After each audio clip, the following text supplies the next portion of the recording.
ये एक ऐसी हॉरर मूवी है जो कोई भी थिएटर में रिलीज नहीं हुई। ये मूवी इतनी ज्यादा डरावनी है कि नेटफ्लिक्स ने भी अपने प्लेटफॉर्म पे ज्यादा देर तक नहीं रखा। सिचिन फ्रेंचाइजी के सारे पार्ट्स आ गए हैं, लेकिन सिचिन 7 आज तक किसी भी कंट्री के थिएटर्स में रिलीज नहीं हुई। कहते हैं कि ये मूवी देखने के बाद लोगों को अपने खुद के घर में जिन दिखने लग। अगर आप लोग में हिम्मत है तो अकेले रात में एप्पल टीवी पर देख सकते हो, लेकिन सिर्फ अपने रिस्क पर देखना, क्योंकि ये मूवी इतनी डरावनी है कि जिसने भी इसको देखा उसको अपने पास जिन सोते हुए दिखते हैं। हर 19 साल में सिर्फ एक बार ये महीना आता है, और अगर इस महीने में कोई भी जुल्मत रिचुअल कर दे तो उसका कर्ज 3 पीढ़ियों तक नहीं जाता। इस फिल्म में एक दादी बार बार चिल्लाती है कि तुम मेरी पोती नहीं हो, और जब आपको वजह पता चलेगी आप सुन के कांप जाएंगे।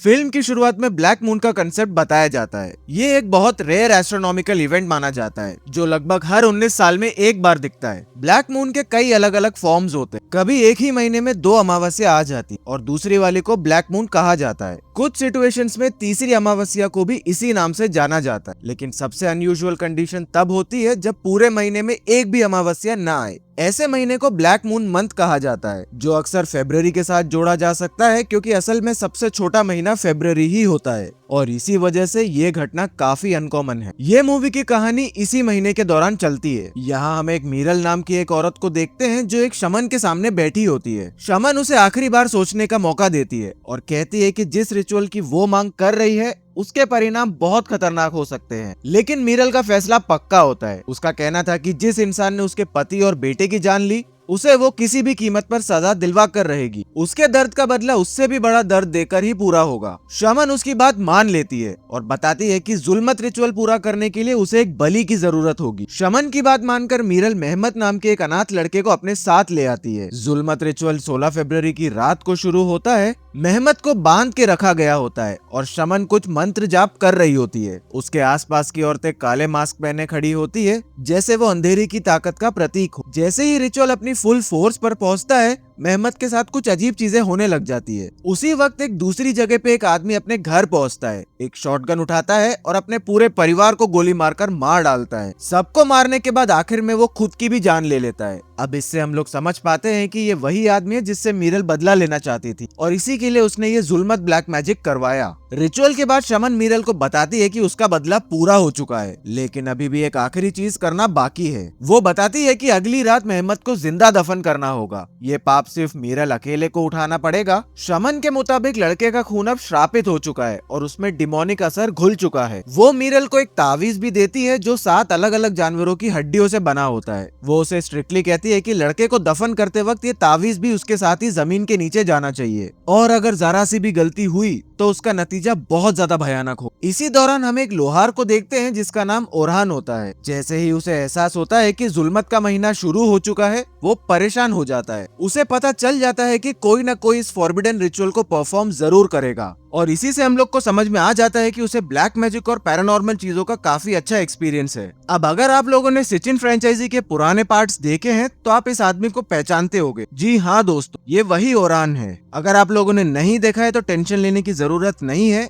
आप लोग को सारे एक्सप्लेन वीडियोस के लिंक्स नीचे डिस्क्रिप्शन में मिल जाएंगे। आप लोग इस वीडियो के बाद जाके देख सकते हैं। अब कहानी लगभग 1 महीने आगे बढ़ती है और हम लोग 21 मार्च 2018 पे पहुंचते हैं। मीरल अब एक बड़े घर में नौकरी कर रही होती। इस घर में 5 लोग होते हैं। केमल जो कि डॉक्टर था, लेकिन किसी वजह से उसने अपना प्रोफेशन छोड़ दिया। उसकी वाइफ आरजू, बड़ी बेटी सेरप, छोटी बेटी रुया और केलम की माँ लाले। लाले एल्जाइमर की पेशेंट है और अक्सर चीजें भूल जाती है। रुया की तबीयत भी लंबे समय से ठीक नहीं रहती। आरजू मीरल को घर के काम के साथ साथ लाले और रुया का भी खास ध्यान रखने को कहती। जब रुया अपनी दादी से मिलने जाती है तो लाले उसे देखकर बहुत अजीब तरीके से रिएक्ट करती है। वो बार बार एक ही बात को रिपीट करती है, तुम मेरी असली पोती नहीं हो। वो ये बात भी कहती है कि केमल ने कोई बहुत बड़ी गलती करी है और उसका पछतावा भी उसे है। रुया को इस बात का मतलब समझ में नहीं आता, लेकिन ये सारे शब्द उसके मन में रह जाते हैं। जब रात के वक्त मीरल लाले को खाना खिलाने जाती है तब वो उसके साथ भी बहुत अजीब बर्ताव करती। वो गुस्से में कहती है कि उसकी पोती ऊपर रहती है और उसे कह देना कि दोबारा उसके कमरे में कदम ना रखे। लाले फिर से वही बात दोहराती है कि जो लड़की सबको रुया लग रही है वो असल में रुया है ही नहीं। उसके मुताबिक केमल ने उसे किसी और चीज में बदल दिया है। इतना कहकर वो मीरल को भी कमरे से निकल जाने के लिए कहती है। दूसरी तरफ सेरप अभी भी नए घर और नए माहौल से परेशान थी। उसे लगता था कि उसके पुराने दोस्त और पुरानी जिंदगी उससे छीन ली गई है। एक दिन वो रुया से कहती कहती है कि उसकी लाइफ कितनी इजी है क्योंकि उसे किसी चीज की परवाह नहीं होती, काश वो भी उसकी जगह होती। लेकिन रुया तुरंत जवाब देती है कि उसकी जगह होना बिल्कुल अच्छा नहीं है। जो कुछ भी वो झेल रही है वो बाहर से दिखने में भले ही नॉर्मल हो, अंदर से बहुत ज्यादा बुरा है। इन दोनों की बातचीत उनकी माँ आरजू चुपकर सुन लेती है। इसके बाद वो केमल से कहती है कि सेरप अब तक इस नए एनवायरनमेंट को एक्सेप्ट नहीं कर पाई। केमल उसे समझाता है कि वक्त के साथ सब कुछ ठीक हो जाएगा, नए दोस्त बन जाएंगे और सब कुछ नॉर्मल लगने लगे। केमल आगे बताता है कि वो एक हॉस्पिटल में काम करने का सोच रहा है। आरजू फिर उससे पूछती है कि अगर वो दोबारा डॉक्टरी करना चाहता था तो उसने पिछली जॉब क्यों छोड़ दी। केमल सिर्फ इतना बताता है कि वो कुछ टाइम के लिए थोड़ा सा ब्रेक लेना चाहता था। अब उस रात मीरल अकेले बैठकर अपने पति और बेटे की पुरानी तस्वीर देख रही होती। इसी दौरान उसे अपना दर्दनाक पास्ट याद आता है। फ्लैशबैक में दिखाया जाता है कि उसके पति के भाई ने प्रॉपर्टी के लालच में आकर उसके पति और बेटे को गोली मारकर मार डाल दिया था। सिर्फ मीरल को ही जिंदा छोड़ दिया था और यही वजह थी कि उसने जुल्मत रिचुअल का सहारा लेकर बदला लिया। लेकिन उस रात कुछ और भी होता है। अचानक से उसे अपना मरा हुआ बेटा नजर आता है। वो उदास आवाज में कहता है कि मीरल ने अपना वादा पूरा नहीं किया। अगले ही पल शमन का डिमोनिक रूप सामने आ जाता है और मेहमत की तस्वीर दिखाकर उसे डराने लगता है और पलक झपकते से ही सब कुछ गायब हो जाता है, जैसे कि वहाँ पे कुछ हुआ ही ना हो। इसी वक्त केमल को भी एक खौफनाक विजन आता है। उसे लगता है कि बाथरूम में रुया खून से लथपथ बेहोश पड़ी है। हर तरफ ब्लड बैग्स लगे हुए हैं और पास ही में लाले खड़ी हुई है जो कि बहुत अजीब तरीके से बातें कर रही है। घबरा कर केमल रुया को उठाता है, लेकिन जब वो उसके चेहरे की तरफ देखता है तब उसे पता चलता है कि उसकी बाहों में रुया नहीं बल्कि मेहमत था। डर के मारे उसकी हालत खराब हो जाती है, लेकिन जैसे ही उसकी आंखें खुलती है उसे पता चलता है कि ये सब कुछ एक हेलुसिनेशन था। अगले दिन सेरप रुया से पूछती है कि उसे नई मेड कैसी लगती है। रुया कहती है कि मीरल अच्छी है, लेकिन सेरप को उस पर बिल्कुल भरोसा नहीं होता। उसके हिसाब से मीरल की मुस्कान और उसका व्यवहार कुछ ज्यादा ही परफेक्ट है। वो रुया को समझाती है कि उसे उस औरत के साथ ज्यादा क्लोज नहीं होना चाहिए। उस रात जब रुया सो रही होती है तब सीरप चुपके से अपने फोन पर कुछ वीडियोस देखने लगती है। कुछ देर बाद रुया को लगता है कि कोई उसे बुला रहा है और वो आवाज सीरप की लग रही थी। लेकिन जब वो चेक करने जाती है तब सब कुछ अजीब नजर आता है। कंबल के अंदर से आवाज आती है कि उसे अकेला छोड़ दिया जाए। जब कंबल हटाया जाता है अंदर सीरप होती है और वो भी वही बात कह रही होती। अब रुया ये सब देखकर और ज्यादा कंफ्यूज हो जाती है। इसी बीच ओरान भी जुल्मत कर्ज के पीछे की सच्चाई तक पहुंचने की कोशिश कर रहा था। उसे समझ आ गया था कि रिचुअल हुआ है और अगर उसे रोका नहीं गया तो कई लोग इसकी कीमत चुकाएंगे। जैसे जैसे वो सच के करीब पहुंचता है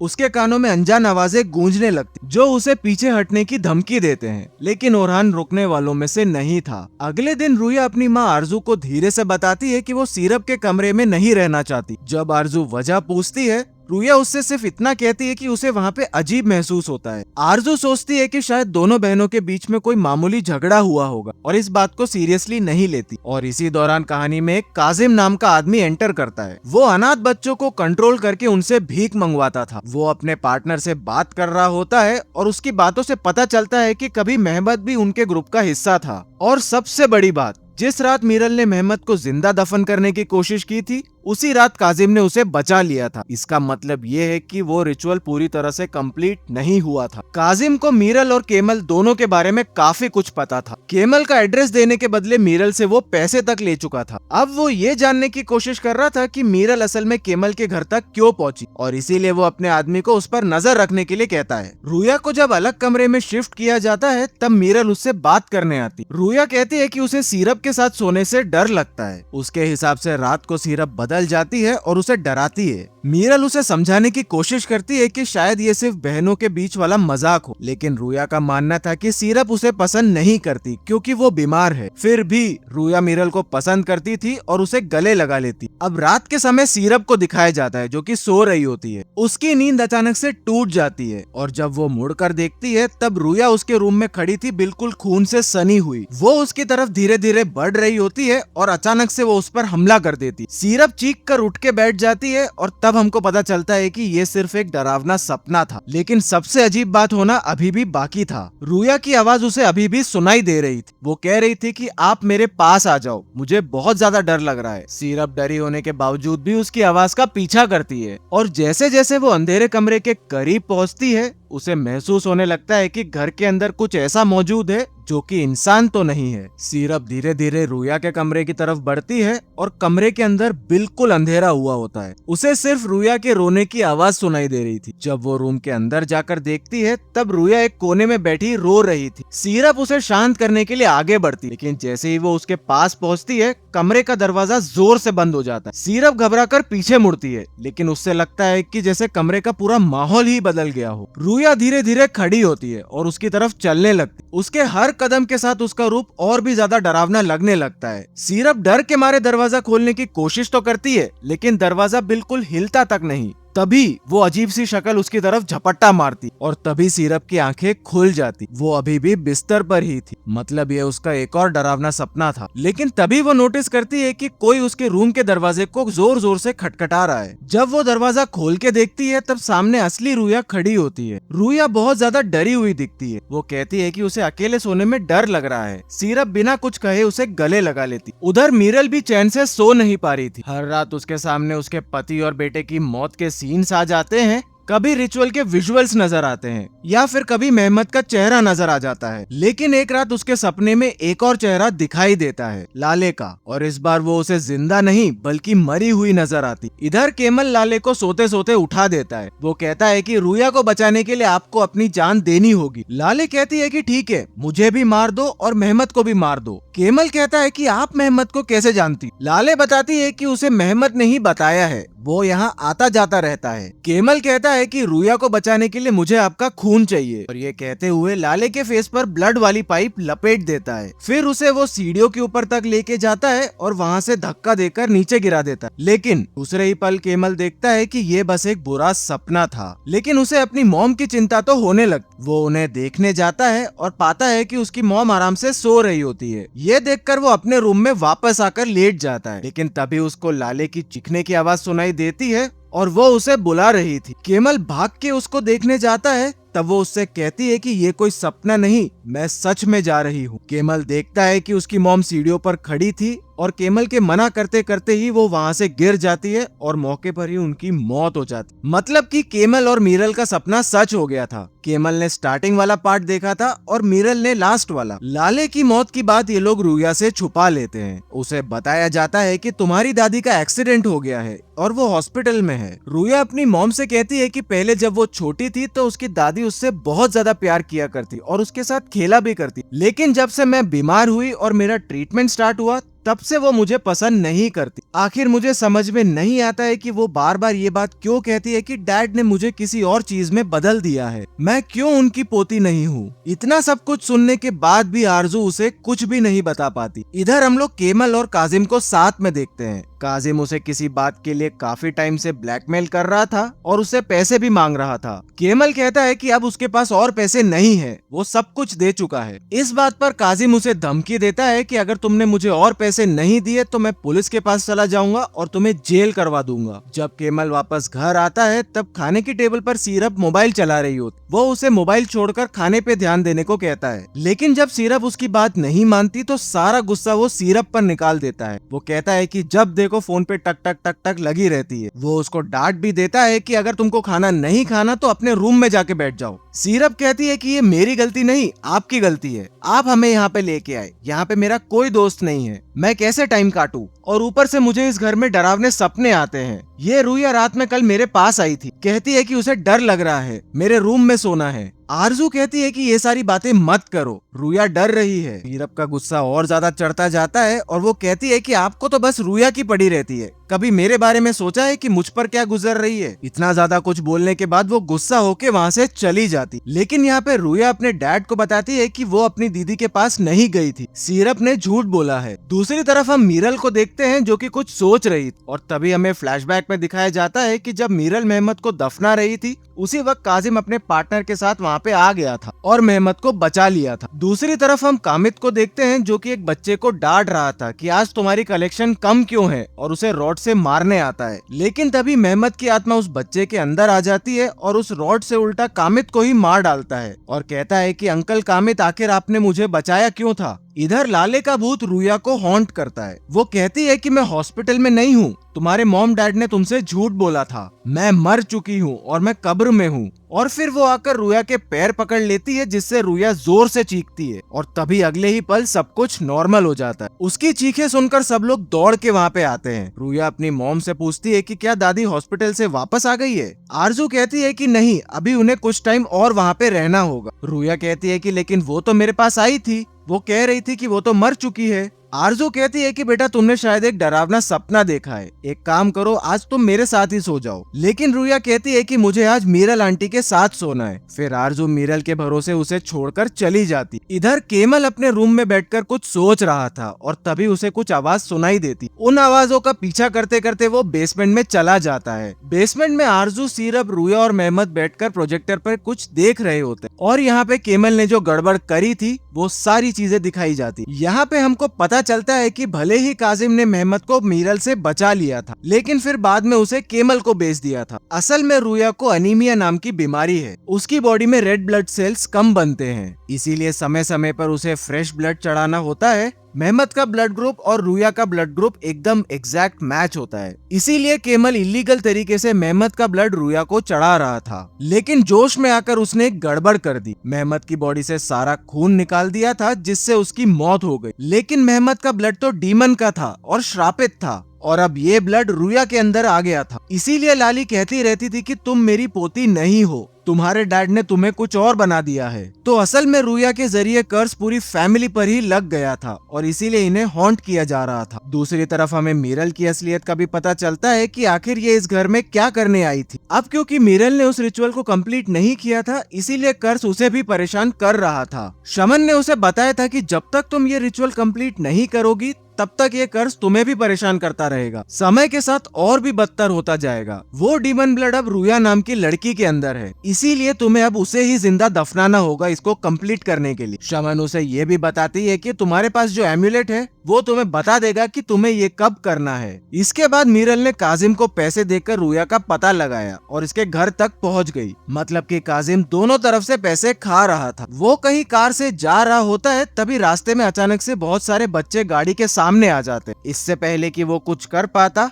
मेहमद की स्पिरिट कार के अंदर आ जाती है और उसे मार डालती। इधर मीरल एम्यूलेट चेक करती है तो वो हिलकर इशारा कर देता है। इसका मतलब है कि मीरल को आज रात ही रुया को दफनाना होगा। यहाँ पे कर्स अपने चरम सीमा तक पहुँच जाता है और सबसे पहले आरजू पोजेस हो जाती। इसके बाद वो सेरप के रूम में जाती है और उसके मुंह में हाथ डालकर उसे भी पोजेस कर लेती है। दूसरी तरफ मीरल रुया के रूम में जाती है और उसे बहाने से अपने साथ चलने के लिए कहती। वो कहती है कि हम लोग आज रात में एक गेम खेलेंगे और मासूम रुया उसके साथ चली जाती। इधर ओरहान सूट बूट पहनकर उसके घर तक पहुंच जाता है। वो एक्सॉर्सिज्म करने के लिए बिल्कुल तैयार होके आया होता। उसे वॉर्न कर दिया जाता है, लेकिन वो उसे इग्नोर करके घर के अंदर चला जाता है। जैसे ही वो अंदर जाता है, सेरप और आरजू को पोजेस देखता है और ये देखते ही वो इन दोनों का एक्सॉर्सिज्म शुरू कर देता है। इधर मीरल ने रुया को दफनाना शुरू भी कर दिया होता है और दूसरी तरफ ओरहान का एक्सॉर्सिज्म भी चालू था। ओरहान बड़ी मुश्किल से इविल पावर से लड़कर उस पर कंट्रोल पाता है और एंड में इस कर्ज को खत्म कर देता है, जिससे आरजू और सेरप फिर से नॉर्मल हो जाते हैं। दूसरी तरफ मीरल को भी रियलाइज होता है कि कर्ज का असर खत्म हो चुका है, इसीलिए वो रुया को दफनाना बंद कर उसे बाहर निकालती है और उससे कहती है कि अब गेम खत्म हो चुका है। और इसके बाद हमें एक शॉकिंग बात पता चलती है कि रुया को कभी एनीमिया की बीमारी थी ही नहीं। केमल उसे बीमार दिखा रहा था और उसका इलाज करने की कोशिश कर रहा था, जबकि असल में बीमार तो वो था। उसे एमबीपी सिंड्रोम था। ये एक तरह का मेंटल डिसऑर्डर होता है और इसमें पेशेंट को अपना अच्छा खासा बच्चा बीमार लगने लगता है और उसको कुछ ज्यादा ही केयर करने लगता है। एक तरह से ये बीमारी चाइल्ड अब्यूज का कारण बन जाती। इन सब घटनाओं के बाद केमल की दिमागी हालत पूरी तरह से बिगड़ चुकी थी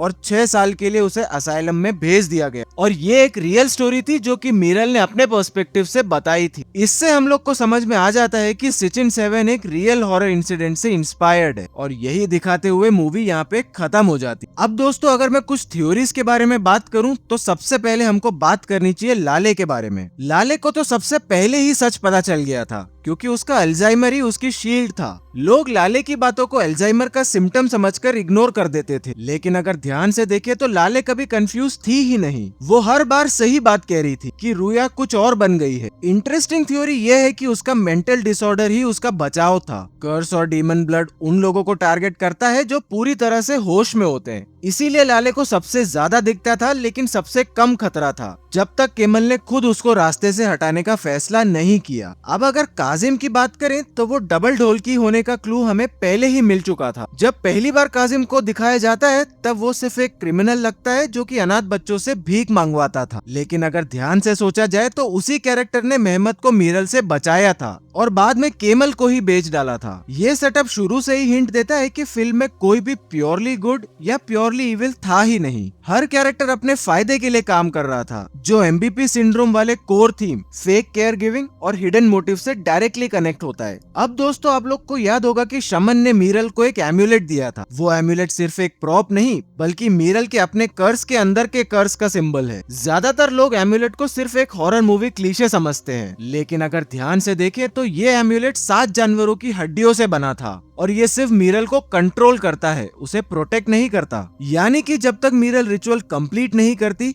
कर्स खुद उसी के थ्रू ऑपरेट करता रहता था। मतलब कि पूरी फिल्म में मीरल खुद भी एक विक्टिम भी थी, जितनी कि वो ऑपरेटर थी। ये डबल लेयरिंग काफी लोग मिस कर जाते हैं, क्योंकि लोगों का फोकस सिर्फ रुया और केमल की फैमिली पर रहता। तो दोस्तों, ये थी रियल स्टोरी ऑफ सिचिन 7। मैं उम्मीद करता हूँ कि आप लोग को ये मूवी पसंद जरूर आई होगी। जैसा कि मैंने पहले बताया, अगर आप लोग ने इस फ्रेंचाइजी के पुराने पार्ट्स नहीं देखे हैं तो नीचे डिस्क्रिप्शन बॉक्स में लिंक मिल जाएगा, आप लोग सारे के सारे पार्ट्स एक साथ देख सकते। और अगर आप लोग को ऐसे और ज्यादा ब्लैक मैजिक और पोजेशन वाले मूवीज देखने हैं तो आप लोग इस वीडियो को भी चेकआउट कर सकते। इस मूवी में साफ साफ ब्लैक मैजिक करना सिखाया गया है, लेकिन try at your own risk, क्योंकि अगर आप लोग ने ब्लैक मैजिक किया और कुछ गड़बड़ हो गई तो मेरे पे इल्जाम नहीं आना चाहिए। दोस्तों, अगर आप लोग को ये वीडियो पसंद आए तो लाइक जरूर कर दो और चैनल पे नए हो तो सब्सक्राइब जरूर करके जाना। तो मिलते हैं हमारे नेक्स्ट वीडियो में, तब तक के लिए स्टे स्पूकी।